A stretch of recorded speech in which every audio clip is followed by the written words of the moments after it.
पाकिस्तान में आम किसान मकई की फी एकड़ पैदावार 60 से 70 मन लेता है, जबकि प्रोग्रेसिव किसान 100 मन तक भी चला जाता है। जबकि इस वक्त जिस फार्म पे हम मौजूद हैं, यहाँ के किसान सरदार बाबर फरीद 200 मन तक फी एकड़ पैदावार ले चुके हैं। उनसे पूछते हैं कि उनकी पैदावार के राज क्या है। अस्सलाम वालेकुम। वालेकुम अस्सलाम। सबसे पहले बताएं कि आम किसान कहाँ 60-70 और आप 200, ये बहुत ज़्यादा फ़र्क है। देखिए, पिछले साल एक बड़ा स्पेशल ईयर था, मौसम ने बहुत साजगार था और टाइमली बारिशें भी होती रहीं, ग्रेन फिलिंग बहुत अच्छी हुई।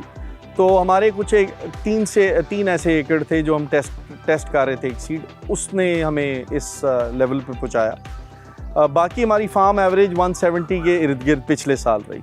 अच्छा सर, ये बताएं कि अगर हम बात करें बीज की सिलेक्शन से लेके और प्रैक्टिसेस तक, तो आपको क्या लगता है कि आप और जो आम किसान है उसमें क्या फ़र्क है और आप क्या करते हैं, वो हमें बताएं ज़रा, किसान जानना चाहते हैं। देखिए, किसान 2-3 बड़ी मेजर गलतियां करते हैं। एक सबसे बड़ी गलती है कि वो टाइमली सीड लगाना। अब आपने अगर इस एवरेज लेनी है या अनबिलीवेबल किस्म की एवरेज लेनी है, आपकी टाइमिंग जो है वो 15 जनवरी और 10 फरवरी के दरमियान आपका अगर सीड लग जाए तो फिर आप उस लेवल पे पहुंच सकते हैं। अच्छा, वैसे बेस्ट टाइम क्या है सोइंग का, अगर हम सेंट्रल पंजाब की बात करें? मौसमी की जी, जिस वक्त आपका 40 डिग्रीज से, यानी पहली बारिश हो जाए, 40 डिग्री से नीचे आ जाए, टेम्परेचर मिड 30s में रहना शुरू हो जाए, आपको अपनी मक्की काश्त कर लेनी। अच्छा सरदार साहब, ये बताएं कि अगर हम बहारिया की और मौसमी के बीजों की बात करें तो आपके ख्याल में जो अच्छा परफॉर्म करने वाला बीज है वो कौन कौन सा है इस वक्त? अगर आप इंटरनेशनल बीज या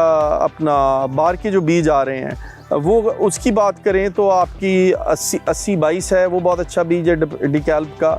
81-48 है। ये किस सीजन में अच्छा परफॉर्म करते हैं? मौसमी में जी। अच्छा, मौसमी, ठीक है जी। और उसके बाद P40-40 है, 38-75 है, फिर आपका 30T60 है जो साइलेज और दाने दोनों में बहुत अच्छा। इससे पहले जो आपने जितनी वैरायटीज बताई हैं वो स्पेसिफिक साइलेज के लिए हैं या ग्रेन के लिए? वो कुछ ग्रेन्स के लिए साइलेज की कुछ मखसूस वैरायटीज़ हैं जिनके कद साथ ज़रा बेहतर होते हैं। जैसा 80-22 का बहुत अच्छा कद हो जाता है, 30T60 का बहुत अच्छा कद हो जाता है। अच्छा सर, ये फरमाएं कि अगर खादों के प्लान की बात करें तो आपकी चूँकि पैदावार बहुत अच्छी आती है, तो आप खादों का प्लान किस तरह करते हैं? कितनी DAP, कितनी यूरिया, कितनी पोटाश और इसके अलावा क्या खाद्य देते हैं? हम थोड़ा सा सॉइल बायोलॉजी पे काम कर रहे हैं। हम इससे पहले जब हम रिवायती कर रहे थे तो तब हम भी 130, 25-30 पे ही बैठे रहे थे, बट जिस तरह हमने बायोलॉजी ऐड की है उसने हमारी एवरेजेस हमारी सोचों से बाहर। बायोलॉजी बताएं ना क्या है, ताकि आम किसान भी करे। उस पर आम किसान बड़े आराम से कर सकता है, वो कंपोस्ट कर ले।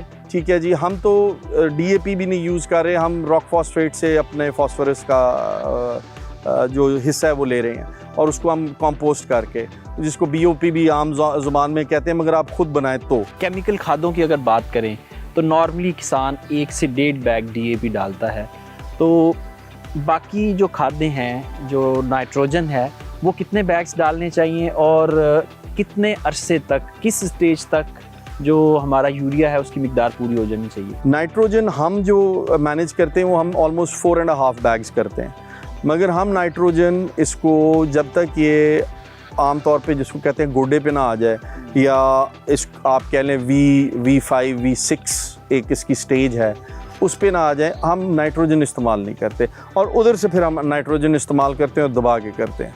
और फिर जब ये टेस्लिंग के करीब हो उससे पहले हम नाइट्रोजन इसको होल्ड बैक करते हैं, और जिस तरह ही टेस्लिंग के 10 दिन गुजर जाएं फिर हम इसको हाफ बैग का नाइट्रोजन का एक डोज देते हैं।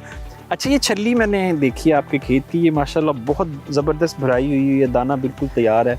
तो इसके लिए जो पोटाशियम खाद है वो आप कितनी यूज़ करते हैं, किस स्टेज पे यूज़ करते हैं? देखिए, वो हम अपना सॉइल टेस्ट के मुताबिक सारा देखते हैं। अगर आपका सॉइल टेस्ट में 300 ppm या से ऊपर आपकी पोटाश अवेलेबल हो तो फिर तो आप 1 से 1.5 बैग यूज़ कर सकते हैं। और अगर उससे कम है, जो आम अपना आपके पाकिस्तान में तकरीबन 100-150 ppm है, तो आपको कम से कम 2.5 पोटाश इस्तेमाल करनी चाहिए 50 किलो वाली। और ये एक मिनिमम डोज है, आप इसको बेशक 3 पे भी ले जाएं अगर आप 100-150 ppm पे हैं। अच्छा, पोटाश में किसान बहुत कंफ्यूज होता है, MOP है, SOP है, इसके अलावा कुछ इंपोर्टेड सोर्सेज हैं, लिक्विड पोटाश का सोर्स है। आपके तजर्बे के मुताबिक बेस्ट सोर्स क्या है पोटाशियम का? MOP की सॉल्युबिलिटी SOP से ज़्यादा है।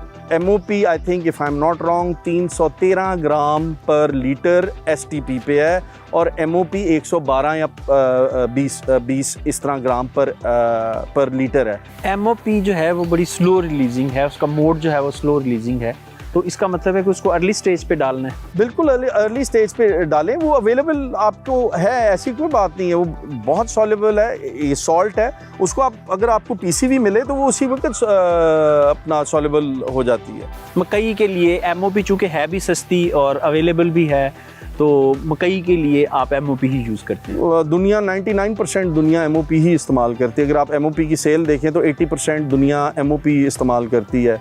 अच्छा सर, हमारा आम जो किसान है वो इसके अलावा और कौन सी प्रैक्टिस ऐसी करता है जिसकी वजह से जो प्रोडक्शन है वो कंप्रोमाइज़ होती है? अच्छा, हार्वेस्टिंग की स्टेज के ऊपर हम क्या गलती करते हैं और टसलिंग की स्टेज पे क्या गलती करते हैं? अच्छा, ये मैंने आपको पहले बताया कि जो यूरिया ये गलत टाइम पे शुरू से ही दे देते हैं, अर्ली दे देते हैं, इसको गोडे से पहले आप मत दें। वो गोडे 2 फीट तक कैसे आएगी यूरिया के बगैर? तो देखिए जी, इसके जो सीड में है पहले 15 दिन तो वो अपने सीड से खुराक लेती है, फिर इसके जड़ बनते हैं, जो फीडिंग रूट्स बनते हैं, उसके बाद वो अपना ज़मीन से लेना शुरू करती है। अच्छा, हार्वेस्टिंग की स्टेज के ऊपर भी किसान कुछ गलती करते हैं? अच्छा, हार्वेस्टिंग की स्टेज पे जो बहुत बड़ी गलती है वो ये है कि हम अर्ली हार्वेस्ट कर लेते हैं, हम अपनी मिल्क लाइन नहीं देखते। और आप अगर उनके दाने देखें जो अर्ली हार्वेस्ट कर लेते हैं, वो फुल R6 पे उसको ले जाएं, आपको कम से कम 40% का फ़र्क पड़ जाता है आपके वज़न में। तो 40% बहुत बड़ी अपना, यानी 10-15 दिन होल्ड कर लें तो वो 40% वजन सिर्फ ज़्यादा हो 10-15 दिन की गेम है, 15 दिन, 10 से 15 दिन। अब इस पे फार्मर कहता है कि नहीं हमारी अगली क्रॉप अफेक्ट होगी, तो आपके पास अब पाकिस्तान में ऐसी टेक्नोलॉजी है जो आप अपनी हार्वेस्टिंग कर सकते हैं बहुत ईजिली। आपके पास लेटेस्ट कॉम्बाइन हार्वेस्टर्स हैं जो आप उनको यूज़ करके बेहतरीन उनके रिज़ल्ट्स हैं, और आप रोज़ की 30-35 एकड़ एक हार्वेस्टर से। जी सरदार साहब, आपके वक्त का बहुत शुक्रिया। किसान भाइयों, ये चंद एहतियाती तदाबीर हैं और चंद प्रैक्टिसेस हैं, इनको अपनाकर आप भी 70 मन वाली ब्रैकेट से निकल कर 150 मन वाली ब्रैकेट में आ सकते हैं और यकीनन फ़ी एकड़ मुनाफा बढ़ा सकते हैं। पाकिस्तान में किसान एक और बड़ी गलती जो करता है वो पोस्ट हार्वेस्टिंग में है। अब पोस्ट हार्वेस्टिंग तमाम मैकनाइज हो चुकी है। हम कुछ वक्फे के बाद सरदार साहब के साथ फार्म पे चलेंगे और वहाँ देखेंगे कि मकई में क्या क्या मैकनाइजेशन आ चुकी है जिससे किसान मुस्तफीद हो सकते हैं।